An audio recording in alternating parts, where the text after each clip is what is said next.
Эми буга чейин канча убакыт уктап келдик, канча убакыт эс алып келдик. Бирок Кудай жолунда бир аз уйкуну жеңип коюу бул мындай мактоого татыктуу. Биздин азыркы убакытта кыла турган эң минимум бана минималках дейт го, эң аз көрсөтө турган эмгеги ушул эме. Сахабаларды көрүп атасыз. Жаны менен, малы менен курбанчылык кылган. Ушул диндин келип жетүүсүнө биздин ата бабаларыбыз деле Манас атабыз да канча эмгек кылды. Жанын кылычтын баягында учуна байлап туруп, мизине байлап туруп жеткиришти да. Туугандар, азыркы маселе биз эми Мадинадан Маккага кетип аткандан кийин хижратка тиешелүү маселенин алкагында сүйлөп атабыз да. Хижрат деген дин үчүн журт которуу. Кудайга шүгүр, убагында ата бабаларыбыз Манас эпосунда келгендей курама топ журт кылган, кулаалы таптап куш кылган дейт. Алар дагы жерди көчүшкөн. Биздин ата бабалар ушу дин үчүн, эгемендүүлүк үчүн канча кордук, зордук көрүп, тарых окуп, Манас эпосун окусаңыз, тарыхыбызда ошентип көчүп келишкен. Бирок Кудайга шүгүр бизге эгемендүү мамлекетти түптөп кетти. Биз Кудайым эч жака көчө тургандардан кылбасын. Ушу эгемендүүлүгүбүз сакталсын, ыйманыбыз, динибиз сакталсын, карт тарыхыбыз, населибиз сактансын буюрса. Бул жерде ошол болуп атат да, хижраттын мааниси динди кармануу мүмкүн болбой калганда айла жок өлкөсүнөн чыгуу деген сөз. Андай күндү Кудай башка салбасын да. Андай күндү Кудай башка салбасын. Сиздерге бир китеп сунуштап коеюн. Умрадан баргандан кийин пайгамбарыбыз саллаллаху алейхи вассаламдын өмүр баянын окуп чыгышыңыз керек. Көп ирет бир нускасын, кийин экинчи китебин көп окуш керек. Анан сиро китептер бүткөндөн кийин Кыргыздын карт тарых могу жердин, өлкөнүн кадырын билиш үчүн Көчкөн Сактановдун маркумдар үнү деген бар. Ошол жерде окусаңыз, убагында кыргыз каймак интеллигенттери эл үчүн, жер үчүн кандай жанын берип кетишкен. Бисмиллахында. Пайгамбарыбыз саллаллаху алейхи вассаламдын сахабаларына Мадинага көчүүгө уруксат бергени. Туугандар, чыныгы башчы ушундай болот да. Өзү баш корголоп качып кетпейт. Андай күндү башка салбасын. Пайгамбарыбыз саллаллаху алейхи вассалам акырына чейин өзү туруп, акырына чейин кыйынчылыктарда туушугуп, өзү калып, бирок биринчи алсыз бир туугандарды, жардамга муктаж туугандарды биринчи Мадинага көчкүлө деди да. Өзү биринчи кетип калса болот эле да, туурабы? Чыныгы башчы болом деген, лидер болом деген адамдын сыпаты Пайгамбарыбыз саллаллаху алейхи вассаламдан табылыш керек. Буга бир далил Имам Бухари риваят кылат. Күндөрдүн биринде талаага чыгып калдык дейт, ушундай эрме тала, эрме чөлгө. Анан курсагыбыз ачканына байланыштуу бир койду союп тамак кылалы деп алып жүргөн сапарда. Анан жумушту бөлүштүрө баштадык. Бирөөбүз айттык дейт, мен казан асайын. Бирөө айтты, мен кой союйн, мен терисин дегенде Пайгамбарыбыз саллаллаху алейхи вассалам, мен пайгамбармын, өзүңөр кылгыла деген жок да. Туурабы? Деген жок. Эмне деди? Мен отунду чогултуп келейин деди. Карап көрсөңүз, ой жүгүртсөңүз, чөлдө отунду чогултуу бул азаптын тозогу экен да. Каяктан табат отунду? Эң оор жумушун өзү тандады да. Бул жерде да темада ушуну эле билсеңиз болот. Өзү калып мусулмандарды биринчи Мадинага Кудай Таалам уруксат берди, кордук жеткен үчүн. Кудай Таала мен Мадинадан ыймандын булагын насип кылсын деп уруксат бергени. Ибн Саад деген чоң алым табакатында айтып атат Айша энебиз радиаллаху анхудан. Качан 70ке жакын Мадина калкында жашаган адамдар келип Пайгамбарыбыз саллаллаху алейхи вассаламга кол берип, бизге көчүп келиңиз. Көчүп келсеңиз колуңузга кол, бутуңузга бут, аркаңызда калкан, астыңызда сизди коргоп жүрө турган адам болобуз. Буйругуңузга каршы чыкпайбыз деп 70 адам сөз берип кеткенден кийин Пайгамбарыбыз саллаллаху алейхи вассаламдын көңүлү Мадина тарапка ачылып, Алла Таала ушул Мадина калкынан согушта туруп бере турган, кыйынчылыкта колдоп бере турган жардамды берди да. Ушуну сураш керек экен туугандар. Кыйынчылыкта колдой турган досторду сураш керек экен да. Аллах Таалам береке берсин ошондой досторубузга, жакындарыбызга. Мусулмандар күндөн күнгө Меккеде турмушу тарып бара жатты да. Кайсыл жерге барбасын, же сөккү кат, жок деле дегенде. Болбосо бети башы көк ала болуп, ошондой канга боелот. Кээ бирлерини Даргасканга чейин барышты да Мекке калка. Кээ бирлерин Даргасканга чейин барышты. Ошондой сахабалардын бири даргасып атканда Курейштин калкы мынтип сурайт да. Сахаба деген Пайгамбарыбыз саллаллаху алейхи вассаламды ыйман келтирип ээрчигендер. Атуриду ан якуна Мухаммадун маканак? ушул сен дарга асылып кетип атасың бөөдө жерден. Сенин ордуңа сени ээрчиген пайгамбарыңдын дарга асылуусун каалайсыңбы дегенде ушундай түбөлүктө тарыхта кала турган сөздү айткан. Баягы биздин Курманжанда аткан эбиз өлүмгө тике кара дегендей да. Эмне деген сөздү айткан сахаба? Мен үйүмдүн төрүндө бала чакамды жыттап, келинчегимдин дасторкондун кашында тынч куунак отургандан көрөп, отуруп, бирок пайгамбарыбыз саллаллаху алейхи вассалам даргасы буякта турсун. Мен үйүмдө жыргап отуруп, пайгамбарыбыз саллаллаху алейхи вассаламдын таманына бир тикенек керүүсүнө мен макул болбойм деген. Пайгамбарыбыз саллаллаху алейхи вассаламдын бутуна бир тикенек киргенден көрөп, менин бул дүйнөдөн үзүлүп кеткеним артык деген да. Өлкөбүздө ошондой адамдар, курбан болгон адамдар үчүн куралып калды дегемендүүлүк. Кудум ошол сыяктуу күндөн күнгө мусулмандардын башына кайгы капа түшүп атты дейт. Шунчалык мусулмандар кыйналышты, азап көрүштү, запкы чегишти дейт. Мурда болуп көрбөгөндөй жашоо тарып кетти дейт. Сахабалар байкуш алсыздар, мындай бир болушуп кое турган, карап кое турган бирөөсү жоктор күндө келип пайгамбарыбыз саллаллаху алейхи вассаламга даттанып атышты. Алланын элчиси, сабырыбыз суздап бара жатат. Кандай кылсак, бир жерге буйрсаңыз, баягы биринчи хижрат Эфиопияга көчпөдүк беле, ошондой бир баш корголой турган тынчтыктын жери барбы деди да. Тынчтыктын жери барбы деди. Дегенде пайгамбарыбыз саллаллаху алейхи вассалам айтты: "Кад ухбирту би дари хижратикум ва хия Ясриб." Алла таала кечээ мага ушуну кабар берди. Силердин бара турган жериңер, багытыңар бул Мадина болмокчу дейт. Мадина шаары биз чыктык го. Бул пайгамбарыбыз саллаллаху алейхи вассалам атаган Мадина деп шаар деп.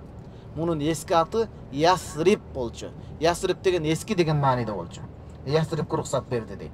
Кимде ким чыга турган болсо, даярдыгын көрө берсин. Мен уруксат бердим, даярдыгын көрүп, жолго азык түлүгүн алып чыксын деди. Ошентип кордук зардап чеккен мусулмандар сапарга даярдыгын көрүп, акырын анда да аста секин билдирбей сапарга даярдана баштады. Эң биринчи сахабалардын ичинен Абу Салама деген сахаба чыкты. Анын аркасынан Амир ибн Рабия жана анын аялы Лейла бинт Аби Хашма деген аялы чыкты. Бул ошол эң биринчи аялы Лейла дедик, ошо Лейла сахабалардын ичинде эң биринчи төөнүн хавдаждап коет, илгери баягы төөнүн үстүндө мындай бир кичинекей үй сыяктуу жасап беришкен, ошонун ичинде отуруп кеткен аял заты болду дейт. Мадинага келген. Ошентип пайгамбарыбыз саллаллаху алейхи вассалам сахабалары бирин экин Мадинага келе баштады. Жергиликтүү калкты ансорийлер деп коет, жардам берүүчүлөр деген маани. Мадинадагы ансорийлер жардам берүүчүлөр тозуп алып, үй жай менен жайланыштырып, байлыктарын тең бөлүшүп беришти да. Кээ бир сахабаларга түгүл Мадинанын калкы минтип тозуп алганда, иманга келгенде. Мына пайгамбарыбыз саллаллаху алейхи вассалам сен экөөбүздү бир туугандаштырды дин жолунда. Кааласаң байлыгымдын тең жарымын берейин, кааласаң үйүмдү ал деп ушунчалыкка чейин барышты. Жок, мага базардын жолун көрсөтүп коюңуз, мен базарда мыкты чебермин деп ал адам дагы такыбачылыгын карманды да. Ошентип мусулмандар акырын сапарга жөнөй баштады. Бир гана пайгамбарыбыз саллаллаху алейхи вассалам Абу Бакр радhiyallahu anhu менен калып калды. Ал киши, бирок сахабалар ачык ашкере сапар кыла алган жок Мадинага. Элдин көзүнөн кайын болуп жашыруун, бизди кармап азаптап туткунга алып койбосун деп жашыруун сапар кылып чыгып жатышты. Элдин көзү байлангандачы Азирет Умар радhiyallahu anhu элестетиңиз. Исламда баатыр адам болгондо булчу. Пайгамбарыбыз саллаллаху алейхи вассалам айтат Азирет Умар радhiyallahu anhu боюнча. Баатыр адам болгон, кара кылдык ак жарган. Умар деген, сен бир көчөдө жүрсөң, шайтан аркы көчөдө жүрөт коркконунан деген. Анан адам баласы бул дүйнөдөн өтөт, өткөндөн кийин кабырга коюлганда Мункар Накир периште келип сурайт да. Роббиң ким жаратуучуң? Диниң кайсы? Бул Мухаммад пайгамбар боюнча ишеничиң кандай дейт. Мусулман адам айтат, менин Роббим Алла, диним ислам, бул киши пайгамбарыбыз дегенде, сенин ушинтип жооп беришиңди билет элек.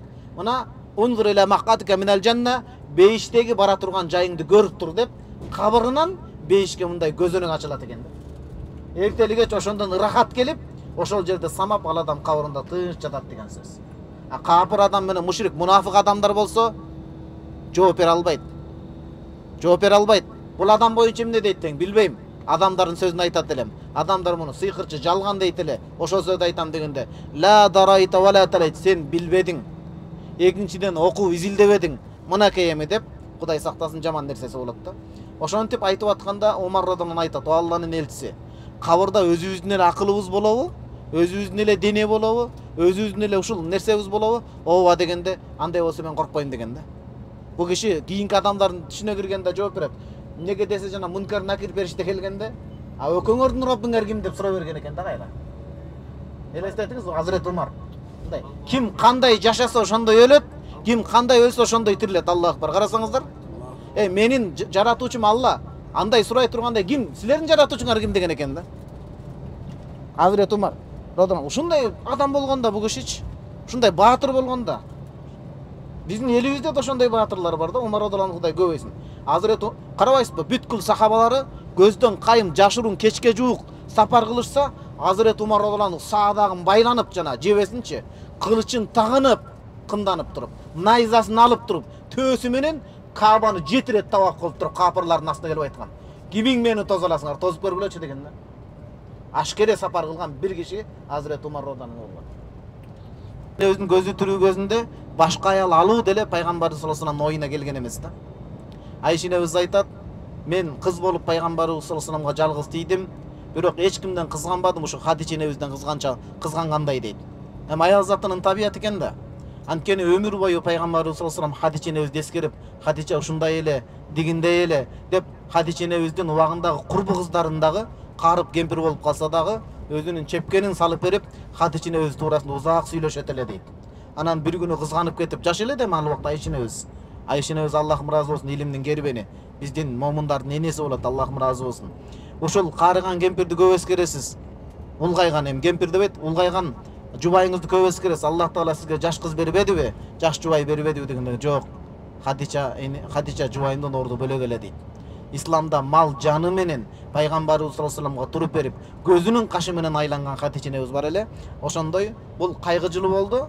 Кудайым буйрса Меккеге кабарына барганда Хадича энебизге мындан дагы кененирээк айтып берем. Азыр эми кайгы жылынан алына турган сабактар бир туугандар. Эмне сабакты алабыз?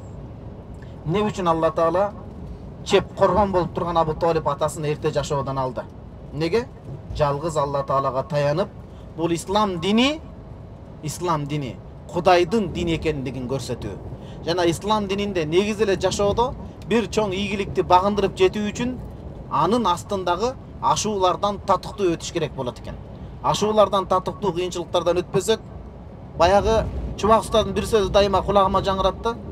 Бекер быштак, капкандын астында болот дейт. Мээнет коротпой жашоодо бир нерсеге жете албайбыз да. Мына өзгөчө сиздер улуу адамсыздар, илгерки коюлган тартип боюнча бир орунга келиш үчүн канча эмгектерди өтөп анан келгенсиздер. Ошол сыяктуу динде дагы чоң ийгиликти багындыруу үчүн адам өтмөктөрдөн, ашуулардан ийгиликтүү өтүш керек болот. Болгону биз дуба кылышыбыз керек. Кудайым жеңил сыноо бер. Жеңил сыноону деле суранбайбыз. Кудайым бизге сыноо жөнөтпөстөн сыйлагын деш керек. Чубак устазыбыздын чоң ата устазы Абдулла Сыражиддин деген чоң алым өткөн. Ошого ушинтип дуба кылчу. Ушуну Меккеде дуба кылыңыз. Мен мына арабчасын, кыргызчасын айтайын. Аллахум акримна бидуни липтила. Аллахым сыноо бербестен туруп бизди сыйлагын дейт. Карасаңыз, Аллахым, о Кудай, бизге сыноо бербестен туруп сыйлагын. Сыноону балким көтөрө алабыз, көтөрө албайбыз. Балким чөгүп кетебиз, балким көөп кетебиз, балким көздү май басат, балким көкүрөк жарды сокур болот. Ошон үчүн туугандар, биринчи пайда хикмат ушул болуп эсептелет экен да. Аллах Таалам баарыбызга береке берсин, анан үй бүлөнүн кадыр баркына жетүү. Кыргызстанда үмүт кылып дуба кылалы туугандар. Мына улуу сапарда кетип атабыз. Ажырашкандар эмес, сыйлашкандар көбөйсүн. Ыйлагандар эмес, сүйүнгөндөр көбөйсүн. Кудай Таалам адал жолдо, адал өмүрдө жашап өтүүнү насип кылсын. Азыр Адыл шейхибиз бир аз талбия айттырат. Талбияга кезек берели.